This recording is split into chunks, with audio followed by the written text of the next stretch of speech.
স্ত্রী আসলে মায়েদের সাথে থাকতে চান না কেন? কারণ তারা অনেক ডিস্টার্ব করেন, বিরক্ত করেন, ইত্যাদি ইত্যাদি।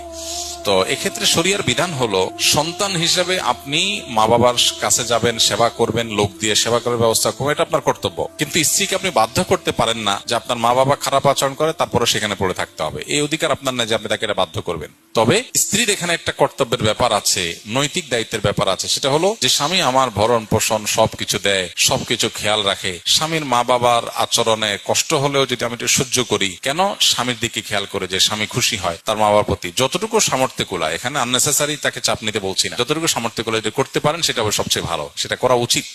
যদি তিনি কোনো কারণে এটা না করেন, তাহলে বাই ল, আইনগত ভাবে কোন স্বামী তার স্ত্রীকে এটা বলতে পারে না আমার মা বাবার কাছেই তোমাকে থাকতে হবে। বরং শরিয়ার দৃষ্টিভঙ্গি হলো, স্বামী যেখানে থাকবে স্ত্রী সেখানে থাকবে, তার সামর্থ্য যদি থাকে। তাহলে মা বাবার জন্য কাজের লোক দিয়ে আপনি যেমন ব্যবস্থা করবেন, আবার আপনিও ঘন ঘন যাবেন, শুধু কাজের লোক দিয়ে হবে না।